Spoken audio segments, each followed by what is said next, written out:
So my research is really focusing on the community of Old Louisville and how it's changed over time, and kind of comparing that to research I've done in the past of how other historic district designations have impacted the community within, and getting those opinions from the current community and really reaching out or digging into some historic documents to find out how it was in the past.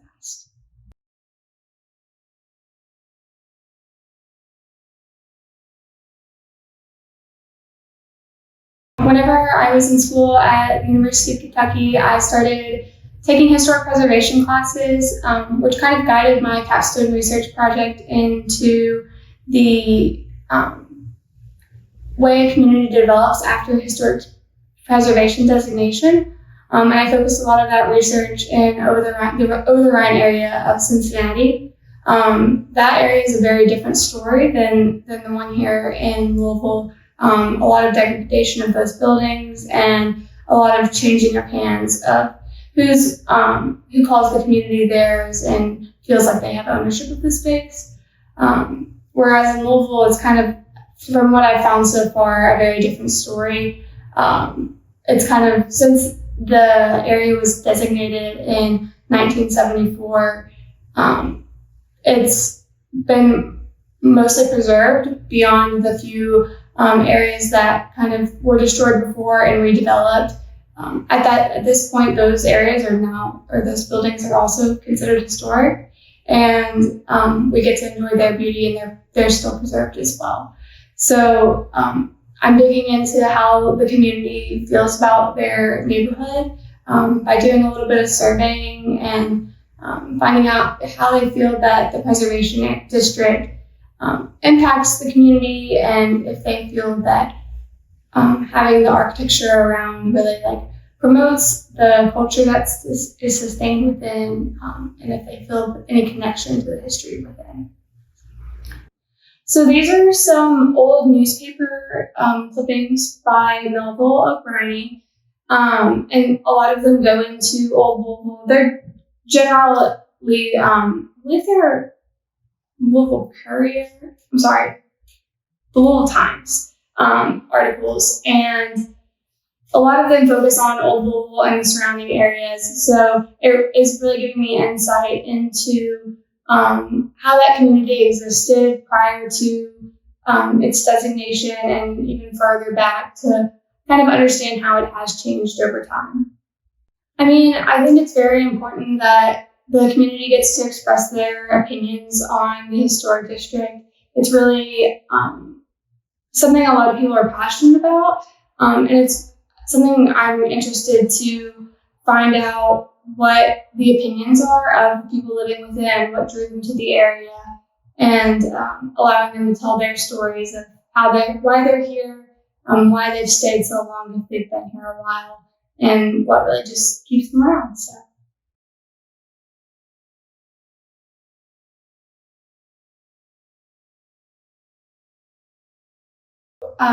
George Herbert Gray is an École des Beaux-Arts trained architect, and he moved to Louisville in 1906 and started doing some work here until World War I, when he went to go work for the U.S. Engineering Corps. And then after that, re-established himself as an architect in New Haven, Connecticut. So some of this work is from his time during Louisville.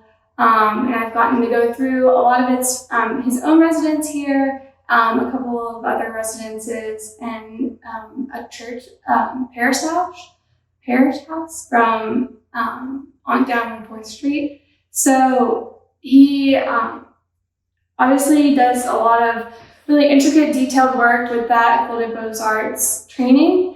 And I really found it interesting to see all of those detailed drawings because there's multiple of them for each element, and then all of the sections and plans that are also very intricate and detailed. It's also very neat to see just kind of some of his work from his student. We have a piece that is watercolor rendering that he did while he was in Paris. And that's just kind of a neat artifact to see, not something that you get to come across very often. So it's been a very great experience to kind of work with his pieces and get to work through his work. Yeah, so this is a crest that he developed for his library table in his residence here in Louisville. And that's just one of the many detailed drawings that he did for his own home and the parish house down on 4th Street. So a lot of super intricate, detailed designs like that. I really learned a lot on the process of archiving. So I hadn't done a lot of work with archival work. I was trained with a historic preservation certificate, so that focuses mostly on the architectural side of things and how to protect the building itself. But this side is really interesting because you really do need to protect those documents and elements so that other architects and historians can reference them at some point. So really understanding the process of preserving those documents and making them accessible through cataloging has been a really interesting journey. So by providing like a little snippet of what's inside the roll, especially with architectural documents, it allows you to know what you're getting into before you do. So especially for more fragile pieces like this that are on flimsy, they're very delicate. So you want to unroll and deal with them the least amount possible. So those finding aids allow people to know what we have and when they can access or where they can access it without having to go through everything we have, which would be an impossible task. So the metadata work in the collection, on the digitized collection of Jasper Ward, and what is the other collection? Yeah, you're working with Jasper Ward and Kirsten Chapman. Yeah. So, and those are things we've recently been able to put online, and they're AIA-CKC award-winning projects. Okay. So I'm working with the Jasper Ward and the Grossman Chapman AIA award-winning documents that have already been digitized very recently and are on the Filson website.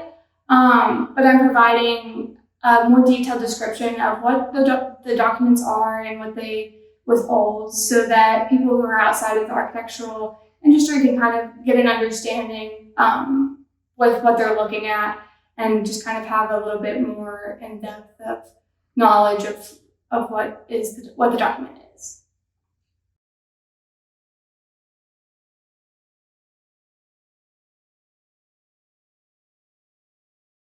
One thing I've really enjoyed about this aspect of this part of my research is getting to reach out to the community of Old Louisville and kind of survey the residents to find out what their opinions are on the community. And then also getting to present my findings in my lecture on August 15th, noon here at the Filson. And then the public will also have the opportunity to comment and ask questions about my research or just present their stories about Old Louisville.